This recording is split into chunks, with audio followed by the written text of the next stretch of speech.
नमस्कार, मैं आपके साथ अंकिता पाल। आप सभी का हमारे खास प्रोग्राम बैठक में एक बार फिर से स्वागत है। बैठक में हम हर सप्ताह पूर्वी दिल्ली की समस्याओं को उजागर करते हैं। आप हमारे पीछे देख सकते हैं कि कितने सारे लोग खड़े हैं अपनी समस्याओं को लेकर। तो जानते हैं कि पूर्वी दिल्ली की क्या कुछ समस्याएं हैं। भीषण गर्मी के बीच कई इलाकों में पानी की किल्लत बरकरार है, तो वहीं कुछ इलाकों में प्रदूषित पेयजल ने लोगों की परेशानियों को बढ़ा दिया है। पूर्वी दिल्ली के कृष्णा नगर के राम पार्क समेत कई इलाकों में पिछले काफी समय से दूषित बदबूदार पानी की आपूर्ति हो रही। इस समस्या के चलते लोग काफी परेशान हैं। लोगों को मजबूरन पीने के पानी को बाहर से खरीदना पड़ता है। सड़क पर ट्रैफिक जाम है। आम लोगों की खास शिकायत है कि पुलिस कानून तो लागू कर देती है, लेकिन व्यवस्था पर ध्यान नहीं देती। ये तो रही महिला सुरक्षा की बात। वहीं बात की जाए सड़कों पार्कों की, तो पार्क हो या फिर सड़क, दोनों ही जर्जर हालत में हैं। वहीं अवैध पार्किंग से आम जनता त्रस्त हो चुकी है। पीने का पानी हो या फिर कुत्तों का आतंक, हर कोई परेशान है। हालांकि वसंत कुंज के सिंधी कैंप में 2 बच्चों की मौत के बाद भी कुत्तों के हमले खत्म नहीं हो रहे। शिकायत के बाद भी कोई कार्रवाई नहीं की जाती है, जिससे जनता का विश्वास भी हिल गया है। जनता क्या सोचती है या फिर उनके मन में सुधार के लिए क्या क्या विचार हैं, देखिए आप सीसीएन लाइव की ये खास रिपोर्ट। सर, आपका नाम? जय गोपाल वर्मा। सर, आपसे जानना चाहेंगे कि क्या कुछ पूर्वी दिल्ली में समस्याएं हैं? सबसे बड़ी समस्या हमें सीवर की और पानी की है। सीवर साफ नहीं होते, जिसकी वजह से पानी बहुत ज़्यादा गंदा आता है, पीने लायक नहीं है। आप कहते हैं कि दिल्ली सरकार कहती है पानी फ्री दे रहे हैं, हम कहते हैं पैसे ले रहे हो तब तो पानी साफ़ सुथरा दे दो। जीने की सबसे बड़ी चीज़ है हवा और पानी, वही आप नहीं दे पा रहे, दोनों चीज़ें। उसमें आप टोटल पूरी तरह ही फेल हो। बिल्कुल गंदा पानी आ रहा है जिसे पी नहीं सकते। जिसका आता है उसका टाइम बे टाइम पानी आता है, लोग रात रात भर जागते हैं तब जाके वो नहाने के लिए पानी भर पाते हैं। तो ये तो अच्छा नहीं है। और एक सिर्फ इकलौता दिल्ली जल बोर्ड था जो प्रॉफिट में जाता था, लाखों रुपये प्रॉफिट होता था। आज वही जल बोर्ड लाखों करोड़ों रुपए नुकसान में जा रहा है, सिर्फ दिल्ली जल बोर्ड के कार्य उनकी वजह से। कि दिल्ली सरकार क्या कर रही है मेरी समझ से बाहर है। नालियाँ लबालब भरी हुई हैं, जबकि आज की डेट में नाली बंद हो जानी चाहिए। नाली का कोई काम नहीं है, क्योंकि नालियाँ तब होती थी जब ये इलाका बसा हुआ नहीं था, सीवर नहीं थे, तब नाली का फंक्शन था। लेकिन आज की डेट में सारे सीवर हैं, गली गली में सीवर हैं, तो पानी तो सीवर में आना ही नहीं चाहिए, नाली में आना ही नहीं चाहिए। ना गंदगी नजर आए, ना पानी नजर आए गंदा, सारा सीवर लेना चाहिए और सीवर जाए। और सीवर का ये हाल है कि 4 जगह मेरे को याद है, अभी 4-5 जगह मैं गिना सकता हूँ आपको। खुरेजी चौक पेट्रोल पंप के पास आपने देखा सड़क बीच में घेर रखी है, वो जगतपुरी मगर नरसिंहम से आगे सोरेंट आगिज, ये 4 जगह ये पंपिंग कर रहे हैं सीवर को और कारपोरेशन के नाले में डाल रहे हैं। वो पूरा का पूरा सीवर का जो जितना भी गंद है सारा, वो सारा उसमें जा रहा है जो 24 घंटे चलता है, तब जाके इनका सीवर चल पा रहा है, क्योंकि आगे सीवरेज की पाइप काम ही नहीं कर रही। तो अब बताओ, काम जल बोर्ड का कर रहा है उसको कारपोरेशन, चलो तब भी चलता रहे, जनता को आराम मिलता रहे, कारपोरेशन करा रही है साफ, उसको करा रही है, कोई बात नहीं। लेकिन आगे जाके जब ये पानी मिलता है तो दिल्ली गवर्नमेंट जब इसे नाले में डालती है तो नाले में नहीं यमुना में डालती है, जो कि बिना किसी प्रोसेस के डाल दिया जाता है, जिससे यमुना हमारी गंदी होती जा रही है। यही वजह है कि यमुना नदी साफ नहीं हो पा रही। तो जैसा कि आपने समस्याएं सुनी और आपने देखा कि सीवरेज की समस्या जो है वो लगातार बनी हुई है, तो अब जानते हैं इस पार्क की हालत क्या है। सर, आपका नाम? राजेश अरोड़ा। सर, जैसे कि हम पार्क में यहाँ पर मौजूद हैं, तो इस पार्क में जैसे देखा कि हरियाली भी बिल्कुल नहीं है, तो क्या कुछ कहना है आपका? इसमें बिल्कुल भी काम नहीं होता। एक तो पानी की समस्या यहाँ बहुत है, मोटर बहुत दिनों से ख़राब पड़ी है, उसके ऊपर कोई ध्यान नहीं देता। कि कई दफ़ा तो मीनाक्षी जी से भी मिल के आए हम, उन्होंने भी कोशिश की है, लेकिन आगे जो ये दिल्ली सरकार है वो इसके ऊपर ध्यान नहीं दे रही है। छोटे छोटे बच्चे हैं, खेलते हैं, मिट्टी इतनी है यहाँ कि जो बुज़ुर्ग लोग भी यहाँ सैर करने आते हैं वो बजाय अपनी सेहत बनाने के अपनी सेहत ख़राब करके जाते हैं। और सड़कें हैं, यहाँ की सड़कें सारी खुद ही पड़ी हैं, वो कोई भी आदमी आराम से जो है इस सड़क से चल नहीं सकता, रोज़ कोई ना कोई एक्सीडेंट होता है, कोई गिरता है। तो सरकार को चाहिए इस तरफ भी ध्यान दें। सर, आपका नाम क्या है? परवेश सिंगल। सर, आपकी क्या कुछ समस्याएं हैं? समस्या मैडम बड़ी सारी है। मैं एक व्यापारी हूँ और अभी इन्होंने एमसीडी में जब से केजरीवाल जी की गवर्नमेंट आई है, इन्होंने दुकानदारों से 500 रुपये महीने का चार्ज लगा दिया कि सफाई के नाम का 500 रुपये चार्ज लेंगे। हम इतने सारे टैक्स देते हैं, कन्वेंशन चार्ज देते हैं, हाउस टैक्स देते हैं, हर चीज़ का टैक्स देते हैं। ये 500 रुपये सर्विस उन्होंने चार्ज क्यों लगाया है कि हर महीने 500 रुपये देना पड़ेगा? रेस्टोरेंट है उसको 2000 रुपये देना पड़ेगा। ये तो एक लूट है। ये तो एक लूट है। इसके अलावा तो पब्लिक को सिर्फ बेवकूफ़ बना रहे हैं ये कि चार्ज ले रहे हैं इससे और पब्लिक को लूट रहे हैं। और सर आपकी क्या कुछ समस्याएं हैं, जैसे कि पार्क को लेकर आपके बच्चे भी यहाँ पर पार्क में आते होंगे खेलने के लिए, तो इस पर आपका क्या कहना है? अरे पार्क में समस्या तो है ही है, हरियाली कम हो गई, ना देखो ये बिल्कुल खाली पड़ा हुआ है, ना इसमें घास है ना सफाई है। हालांकि पार्षद अभी काफ़ी काम कर रही है यहाँ पर, लेकिन जितना पहले से बिगड़ा हुआ है उसको साफ करना जल्दी से आसान नहीं है। तो सुना आपने कि लगातार समस्याएं जो हैं वो लगातार लोगों की बढ़ती जा रही हैं, लेकिन कोई भी सुनवाई नहीं हो रही है। साथ ही बढ़ते हैं आगे और जानते हैं कि क्या कुछ समस्याएं हैं। सर आपका नाम? अशोक कुमार कपूर। सर आपके कहाँ के रहने वाले हैं? मैं रामनगर एक्सटेंशन। आपकी क्या कुछ समस्याएं हैं? मेरी समस्या ये है कि पानी जो है आता ही नहीं है। ये बिल दे देते हैं पानी का, और बिल मोटर बिल्कुल चलती ही नहीं है, पानी नहीं आता बिल्कुल भी। सर अगर हम सुरक्षा का बात करें तो पूर्वी दिल्ली में आप कितने सुरक्षित हैं, घर की बेटियां कितनी सुरक्षित हैं? इस वक्त जो सुरक्षा का है वो इतना ज़्यादा सुरक्षित नहीं है। कहीं पर भी हम जाते हैं तो वहाँ पर गुंडागर्दी वगैरह सब बढ़ी हुई है, और लेकिन सुरक्षित अब नहीं है।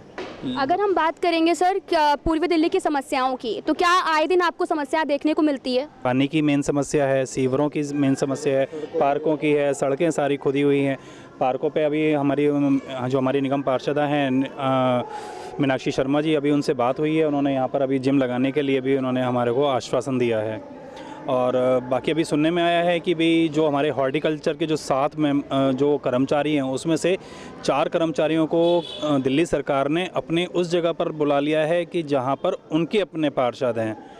जो यहाँ पर भारतीय जनता पार्टी के पार्षद है, वहाँ से उन्होंने उनको जो सर्विस करने वाले लोग हैं उनको वहाँ से हटा दिया। लेकिन फिर भी वो जो बाकी के 3 हैं, अब जो 7 आदमियों का काम है वो 3 आदमी कैसे कर सकते हैं? तो जैसा कि आपने सुना कि पार्कों की हालत जो बदहाल है वो इस वजह से है क्योंकि कर्मचारियों की जो संख्या है काफ़ी कम हो गई है, और 3 कर्मचारी अब काम कर रहे हैं। 3-4 कर्मचारियों पर बोझ भी लगातार बढ़ता जा रहा है। तो आगे हम और भी लोग मौजूद हैं, उनसे जानेंगे। सर आपका नाम क्या है? नितिन मेहरा। सर आपकी क्या कुछ समस्याएं आपको आए दिन देखने को मिलती हैं? सबसे बड़ी समस्या तो पानी की है, सीवर की समस्या जो है, जो रेगुलर सफाई नहीं हो रही है। और दूसरी चीज़, आप जिस पार्क में खड़े हो इस पार्क की मेंटेनेंस आप खुद ही देख सकते हो। यहाँ पर कुछ भी मेंटेनेंस हो, सिक्योरिटी के नाम पे कोई चीज़ नहीं है। छोटे छोटे बच्चे खेलते हैं, अगर कल को कोई हादसा हो जाए, असामाजिक तत्व यहाँ पर बैठते हैं, उसके लिए कोई भी यहाँ पर कुछ भी इंतजाम नहीं है। और सर पानी की समस्या पर आप क्या कहना चाहेंगे? मैडम पानी की तो गंभीर समस्या है। घरों में पानी साफ़ नहीं आ रहा, बदबू वाला पानी आ रहा है, वो तो है ही है समस्या। उसका तो गवर्नमेंट को देखना ही चाहिए। आज की तारीख में पानी मिलता ही नहीं है पीने के लिए। लोग आप बोरिंग के वाटर को ही ट्रीट करके पी रहे हैं। कॉर्पोरेशन के वाटर में बिल्कुल भी सप्लाई नहीं है करेक्ट। तो सर अगर हम सुरक्षा की बात करें तो सुरक्षा एक बहुत बड़ा मुद्दा है, इस पर आपका क्या कहना है? मैडम जैसे मैंने पहले बताया, सुरक्षा तो है ही है। इस पार्क में भी सुरक्षा का बहुत बड़ा मुद्दा है कि कुछ असामाजिक तत्व बैठते हैं। कोई वो नहीं है, दिल्ली पुलिस का राउंड नहीं है, कुछ नहीं है। एमएलए की तरफ से, अब जो हमारे इलाके के एमएलए हैं उनकी तरफ से भी अभी कोई यहाँ पर वो नहीं है। और पार्कों में अगर आप देखें तो कभी कहीं पर जिम बना हुआ है, कुछ बना हुआ है, यहाँ तो कुछ भी नहीं है पार्क के अंदर। तो जैसा कि आपने इस पार्क की हालत आपको हम पहले दिखाना चाहेंगे। आप यहाँ पे पार्क पे देख सकते हैं, और आप अगर इस फ्लोर को देखें तो यहाँ पर बिल्कुल मिट्टी ही पड़ी हुई है, कोई भी हरियाली नज़र नहीं आ रही है। पूरी पार्क में गंदगी ही गंदगी है। आप देख सकते हैं चारों तरफ जो भी पार्क की समस्याएं हैं लगातार बढ़ती जा रही हैं, और लोगों की भी जो समस्याएं, लोगों के बच्चे जो हैं वो घूमने टहलने के लिए यहाँ पर आते हैं, लेकिन मिट्टी में खेलते हैं जिससे उनके जो स्वास्थ्य है वो भी काफ़ी ख़राब होगा। आप पार्कों की हालत देख सकते हैं कि कितने बड़े बड़े गड्ढे भी हो चुके हैं पार्क में। पेड़ पौधे जो हैं वो सूखने की कगार पर भी आ गए हैं क्योंकि हरियाली तो है नहीं, और साथ ही आप देख सकते हैं कि गंदगी भी बहुत ज़्यादा है। तो बढ़ते हैं आगे और भी लोगों से जानते हैं कि क्या कुछ समस्याएं हैं। जैसे कि आपको पार्क की हालत हमने दिखा दी है कि पार्क की हालत बहुत ही जर्जर हालत में है। तो सर आपका नाम क्या है? SK अरोड़ा।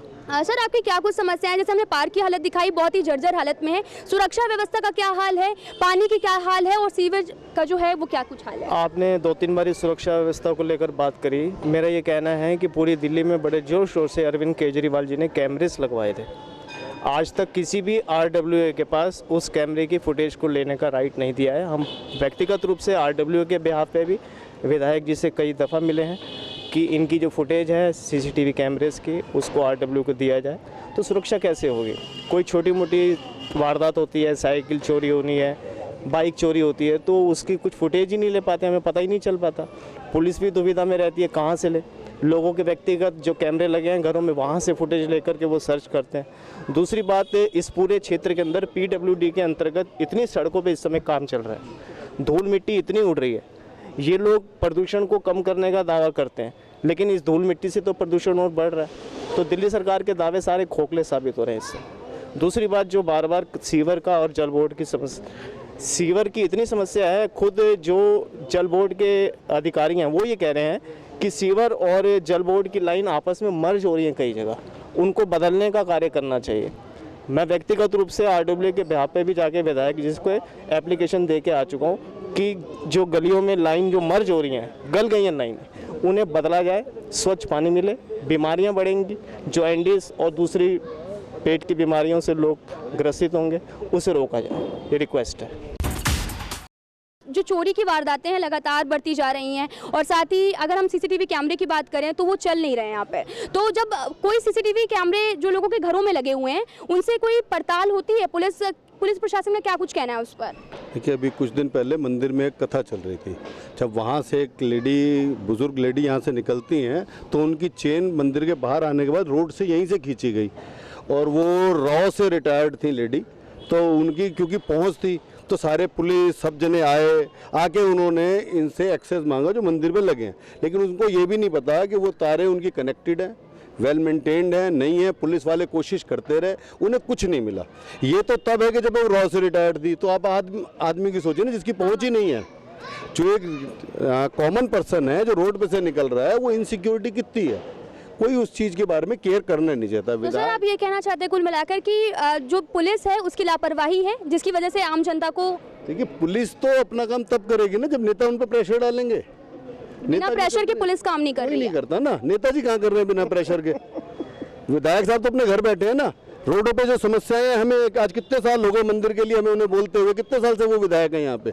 कभी आके उन्होंने पूछा कि हाँ भाई यहाँ पे रोड कैसी चल रही है? मंदिर से सामने से हमेशा बुजुर्ग ही तो मंदिर आता है, आप हम जैसे तो बहुत कम आते हैं और फिर भी मेंटेन कर लेंगे। गड्ढे हैं, गड्ढों में सड़क है, सड़कों में गड्ढे थोड़ी रह गए हैं। अब अगर जब आप शिकायत करते हैं तो अब क्या रिप्लाई आता है? कोई रिप्लाई नहीं आता। हाँ जी हो जाएगा, आपने बता दिया। सुनना तो वो चाहते हैं, सुनते तो हैं, पर काम तो नहीं करते ना। कहने से काम नहीं होता, काम तो करने से होगा। आपको आना पड़ेगा, देखना पड़ेगा, समस्या का समाधान निकालना पड़ेगा। समाधान नहीं निकालिएगा तो समस्याएं तो खड़ी हैं, आज एक है कल दूसरी आ जाएगी। हमारे वार्ड में 6-7 पार्क हैं और 2 माली हैं, 3 माली इनके पास हैं। आप बताइए, वो सफाई भी नहीं कर पाएंगे तो पार्कों की हालत तो बदतर होगी। जब आप पिछली अगले आ नहीं रहे माली, लगभग 15 साल से कोई उनकी ज्वाइनिंग नहीं हो रही। अब जो आपके पास हैं उनकी भी आपने छुट्टी कर दी, तो कैसे कॉर्पोरेशन का काम चल पाएगा? कैसे कर पाएगा? उनकी सोच क्या है, क्या नहीं चाहते। जहाँ तक मैं अपने पार्क की बात कर रहा हूँ, रामनगर पार्क की, तो रामनगर के RW सारी इकट्ठी हुई थी पीछे, यहीं पार्क के बैक साइड वाली गली में। तो निगम पार्षदा श्रीमती मीनाक्षी देवी साथ में थी, और जितने उनके इलेक्शन से पहले भी और बाद में भी हम सब लोगों ने ये डिमांड रखी थी कि इसको पार्क को मेंटेन किया जाए, इसमें एक जिम बनाया जाए ताकि जो महिलाएं हमारे क्षेत्र की वो कहीं और ना जाके अपने यहाँ भी जिम कर सकें यहाँ पर। तो ऐसा उन्होंने आश्वासन दिया था, और अब दोबारा जीतने के बाद भी वो आई हैं, तब भी उन्होंने कहा कि जल्द से जल्द मैं इस काम को कराती हूँ। उम्मीद है कि वो बहुत जल्दी कराएं। के लिए हमने RW ने, मैंने साथ मिलके इसके लिए हाई कोर्ट, सुप्रीम कोर्ट तक केस लड़ा था, तब ये पार्क बच पाया था। अदरवाइज यहाँ पार्क ना होता, मकान बने हुए थे। अब ये सांस लेने की जगह इसलिए है कि कुछ लोगों ने मिलकर कुछ लोगों ने जाके लड़ाई ली और कोर्ट तक जाके फेस किया, तब जाके ये पार्क बच पाया। हमारे सांस लेने की, हमारे बच्चों के उठने बैठने की एक जगह बन गई। ये भी 2 दिन पहले सफाई यहाँ के लोगों ने मिलके की है। सुबह उठ के पानी वानी भी खुद उठ के देते हैं यहाँ। अदरवाइज 2 दिन पहले अगर आप आती तो यहाँ आप खड़ी नहीं हो सकती थी, इतनी बुरी हालत थी यहाँ पे। तो सर स्ट्रीट लाइट का क्या कुछ है यहाँ पर? स्ट्रीट लाइट तो कई जगह तो ठीक है, लेकिन कई जगह बिल्कुल अंधेरा ही रहता है। और शाम के टाइम तो बैड एनिमल्स इतने यहाँ पे हैं, पार्क में भी आके इतनी शरारत करते हैं, लोफरपना दिखाते हैं। यहाँ लेडीज़ हैं, बच्चे हैं, इनकी सुरक्षा के ऊपर खतरा पड़ा हुआ है। गवर्नमेंट इस तरफ बिल्कुल ध्यान देती ही नहीं है। गवर्नमेंट इस तरफ कोई ध्यान नहीं देती है। और कई दफ़ा कह भी चुके हैं कि यहाँ पर कभी भी एक आध पुलिस वाला अगर राउंड ले ले तो इतना बुरा हाल नहीं होगा यहाँ, लेकिन कोई सुनवाई नहीं है। तो जैसा कि आपने सुना कि बहुत सारी समस्याएं लोगों की हैं, और भी बढ़ते हैं, और भी सारे लोग हैं। और सर आपका नाम क्या है? जतिन वर्मा। सर आपकी क्या समस्या है? देखिए, पार्क जो है वो एक आम आदमी के यूज़ करने के लिए रहता है, अमीर आदमी के लिए अपनी हेल्थ ठीक करने के लिए जिम्स रहते हैं, वो चला जाएगा किसी भी बड़े जिम के अंदर चला जाएगा। लेकिन एक आम आदमी, एक गरीब तबके का आदमी, उसे उसकी हेल्थ का जो है वो पार्क ही रहता है, स्थानीय पार्क रहता है। अब पार्क के अंदर सबसे बड़ा इशू जो है वो प्रॉब्लम, अगर हम पार्क की बात करते हैं, यहाँ पे ना मतलब लोग यहाँ पे चरसी वगैरह जैसे होते हैं, ये सब लोग आकर के बैठ जाते हैं। अब इलाके का आदमी डरता है उसको करने के लिए, तो लोगों ने मिल करके उसको काफ़ी हद तक सॉर्ट आउट करने की कोशिश करी है। पर फिर भी मेरा ये कहना है कि अगर पुलिस कर्मचारी इस तरफ थोड़ा सा ज़्यादा ध्यान देंगे तो ये एक बहुत बड़ा क्वेश्चन है। तो सर आपसे ये भी जानना चाहेंगे कि सुरक्षा पे अगर हम बात करें तो आपको पूर्वी दिल्ली में स्नैचिंग की, चोरी की आए दिन वारदातें सामने आती रहती है, इस पर क्या कहना है आपका? मैडम, ये प्रॉब्लम हर जगह पे है, इट इज़ नॉट फॉर पूर्वी दिल्ली, ये पूरी दिल्ली एनसीआर की प्रॉब्लम है। क्योंकि लोगों के पास कोरोना के बाद से बहुत हालात बेकार है, लोगों के काम बंद हो गए, लोगों के बिजनेस बंद हो गए, जॉब्स चली गई, और उसी वजह से अच्छे अच्छे घर के जो बच्चे हैं वो गलत रास्तों पे चलना शुरू हो चुके हैं। ये चेन स्नैचिंग की अब कैमरेज लगे हुए हैं, लेकिन कैमरे के अंदर फुटेज अगर मिल भी जाती है, अव्वल तो फुटेज मिलती नहीं है, अगर मैं कहता हूँ फुटेज मिल भी जाती है तो भी उसका निवारण नहीं हो पाता। आप पुलिस वाले फुटेज निकाल के ले जाते हैं तो तब भी इतनी जल्दी जो है वो नहीं पकड़ पाते उनको, तो ये एक बहुत बड़ा क्वेश्चन है। कृष्णा नगर की जो असेंबली है पूरी, वहाँ पे कहीं भी आपको रेड लाइट या पुलिस व्यवस्था कहीं नज़र नहीं आएगी। जहाँ देखो कहीं हर जगह अपनी गाड़ियाँ पार्क्ड हैं, इलीगल पार्किंग है, एनक्रोचमेंट है, कंजेशन है, पर उसको देखने वाला कोई नहीं है। गलियों में लोग गाड़ियाँ खड़ी करते हैं, अपने घर के बाहर खड़ी करते हैं तो सफाई करवाते हैं, परंतु जहाँ वो उन्होंने पब्लिक स्पेस में गाड़ी खड़ी कर दी तो उसके बाद उनका अपनी जगह हो गई, उसके बाद ना तो वो सफाई देखते हैं। और सुबह स्वीपर का टाइम है 8 बजे 6 बजे, तो जब वो स्वीपर आते हैं तो वो गाड़ियाँ हटती नहीं हैं। जब गाड़ियाँ हटेंगी नहीं तो सफाई नहीं हो सकती। तो इसी कारण से जहाँ वो गाड़ियाँ खड़ी हैं वहाँ पे जो गंदगी है वो इकट्ठी होती रहती है, और गंदगी के ऊपर आपको समझ आनी चाहिए कि जो भी लोग आएंगे गंदगी पे और गंदगी मचाएंगे। फिर गाड़ियाँ खड़ी होती हैं, उसके पीछे यूरिनेशन करने लग जाते हैं लोग, तो ये एक समस्या बहुत है। कंजेशन हो जाता है पार्किंग से, इलीगल पार्किंग से, तो समस्या बहुत है। गाड़ियाँ सफाई जो रखते हैं उनकी जिम्मेदारी बननी चाहिए कि उस जगह को भी साफ रखें। क्योंकि हमारे पड़ोस में एक चोरी हुई थी आज से 4-5 साल पहले, हमने सीसीटीवी फुटेज दे दी, उसके बाद भी कोई वो नहीं रिजल्ट निकला। अब वो तो पुलिस पे डिपेंड करता है ना, वो कितनी मेहनत करती है। हाँ, कोई वीआईपी हो, उसकी वारदात हो जाए तो आपको रिजल्ट 2 दिन में मिल जाएंगे। लाल किले से किसी की मोबाइल छिन गया था, किसी विदेशी का, तो अगले दिन ही मोबाइल आ गया था। तो ये तो डिपेंड करता है कि किसके साथ दिक्कत हुई। तो आपका ये कहना है कुल मिलाकर कि पुलिस ही काम नहीं करना चाहती? नहीं, पुलिस तो काम करती है, पर किसके लिए करती है, किसके लिए पुलिस है? आम जनता के लिए पुलिस तो मेरे को कहीं नज़र नहीं आती। आज तक मेरी 61 साल की उम्र हो गई है, मुझे तो पुलिस व्यवस्था से कभी भी मदद नहीं मिली। परंतु जहाँ पे आप देखिए जी कोई वीआईपी मूवमेंट है, वहाँ पे पूरी बटालियन दिखेगी आपको। आज सीएम साहब ने कहीं आना है तो पूरे कई बटालियन पहले ही 2 दिन से लग जाएंगी। तो ये तो स्थिति हर जगह खराब है ना। कहने को तो हमारा प्रजातंत्र है, पर प्रजा के लिए कुछ भी नहीं है, सब कुछ वीआईपी ही के लिए है। जहाँ हम खड़े हुए हैं आज तो इसमें थोड़ी सफाई हुई है, नहीं तो इतना this is the most neglected park of trans Yamuna. यानी धूल उड़ती रहती है, गंद मचा रहता है, कोई देखने वाला नहीं है, कोई आता नहीं है कभी, एंड नोबडी बॉदर्स कि ये क्या हो रहा है। तो ये थोड़ा इनको ये इलेक्शन में वोट तो ले लेते हैं, उसके बाद घर जाके सो जाते हैं, फिर आते नहीं है। सबसे बड़ी समस्या मैं कहूँगा वो लेडीज़ को लेकर है। लेडीज़ अकेली निकलती नहीं है, उनके हस्बैंड निकलते नहीं हैं, और उसकी वजह से ये सारा सिस्टम जो है ख़राब हो रहा है। इतनी गंदगी थी, अगर 2 दिन पहले अगर आप आते तो आप यहाँ 2 मिनट खुद भी नहीं खड़ी हो सकती थी। ये तो हम लोगों ने यहाँ के आसपास के लोगों ने मिलके ये सफाई कराई है, सुबह पानी दिया है यहाँ पौधों में, ये पौधे भी सूखने जा रहे थे, पार्क तो ख़त्म हो जाता अगर थोड़ी भी देखभाल ना होती। तो इसके पर भी ध्यान देना चाहिए, सिक्योरिटी पे भी ध्यान देना चाहिए। सड़कों के ऊपर दोनों साइडों में गाड़ियाँ खड़ी होती हैं, कोई आदमी पैदल निकल नहीं सकता। सामने से अगर आमने सामने एक गाड़ी आ जाए तो यहाँ इतना ज़बरदस्त जाम लग जाता है कि उसको संभालना भी मुश्किल हो जाता है। ये समस्याएं बहुत हैं यहाँ की। अच्छा, मैं आपको एक चीज़ और बताऊँ, आप यहाँ निकलेंगे तो गाड़ियाँ पार्क के सामने साथ खड़ी होंगी, यानी सबकी पार्किंग है, नोबडी यूजेस पार्किंग, और यहाँ लाके गाड़ी खड़ी करते हैं। क्यों करते हैं? क्यों नहीं इसके ऊपर कॉरपोरेशन ये कोई एक्शन लेता। समस्याओं की तो बात हो गई है, लेकिन अब हम बात करते हैं कुत्तों की आतंक की। लगातार कुत्तों का आतंक बढ़ता जा रहा है, तो इस पर पूर्वी दिल्ली की जनता का क्या कुछ कहना है? हम लोगों ने, हम जैसे हमारी RWA ने हमने कंप्लेंट कर रखी है, हमारी गली में कई कुत्ते हैं। अगर रात बेरात अगर जैसे हमें क्योंकि जैसे कि अंकल जी ने बताया कि यहाँ पर गाड़ियों की व्यवस्था ख़राब है ही है। अगर किसी की तबीयत ख़राब हो जाती है, अगर हम गाड़ी निकालने के लिए निकालें तो गाड़ी नहीं निकाल सकते, तो इसलिए हमें 2 व्हीलर पर ही जाना पड़ता है। और 2 व्हीलर में आप इस चौक से होकर उस चौक पर अगर आप जाएँ तो पक्का कोई ना कोई इंसिडेंट है कुत्तों की तरफ से, क्योंकि इतना स्ट्रीट डॉग्स है कि आप रात बेरात चल नहीं सकते यहाँ पर। स्कूल ये तो आपको 2 व्हीलर पे जाने की मैं कह रहा हूँ, अगर पैदल चला गया आदमी तो पैदल तो आदमी नुचवा के ही आएगा अपने आप को। तो ये तो बहुत बड़ी प्रॉब्लम है, और हम लोगों ने RWA में भी कर रखी है, पहले भी कर रखा है, उसका कोई वो सुनवाई नहीं है उसकी। ये बहुत बड़ी भयंकर समस्या है जिसे आपने उठाया है। मैं चाहता हूँ कि कुछ ऐसा हो कि कुत्तों को ले जाके कोई शेल्टर होम हो वहाँ ले जाएं, और जो लोग उनकी सेवा करने वाले हैं, कोई दूध पिलाने वाला है तो खाना खिलाने वाला है, उनको वहाँ जाए और वहाँ जाके उनको खिला दें, ताकि बाकी लोगों की, बच्चों की और महिलाओं की जान को सुरक्षा रहे। ये बहुत अच्छा पॉइंट उठाया आपने। तो और भी लोगों से जानते हैं कि उनका क्या एक्सपीरियंस रहा है कुत्तों को लेकर, कि जैसे कुत्ते लगातार बढ़ते जा रहे हैं और उनका आतंक भी लगातार बरकरार है पूर्वी दिल्ली में। तो सर, आपका क्या कहना है इस पर कि कुत्तों का आतंक लगातार बढ़ता जा रहा है? आपने बहुत आए दिन केस सुने होंगे कि कभी भी काट लेते हैं कुत्ते, और 2 बच्चों की जान भी जा चुकी है। इस पर क्या कुछ कहना है? बिल्कुल ठीक है, तो इसको कॉरपोरेशन को इसके बारे में स्टेप लेना चाहिए। 2 व्हीलर पे जाओ तो कुत्ते पीछे भागते हैं, कईयों की तो टांग भी पकड़ लेते हैं, कई दफ़ा काट चुके हैं लोगों को। रात को सेफ नहीं है यहाँ से निकलना। आवारा कुत्तों की तो हम बात कर चुके हैं, लेकिन अब हम बात करते हैं, जो स्ट्रीट डॉग्स की तो बात कर चुके हैं, लेकिन अब हम बात करते हैं पेट लवर्स की।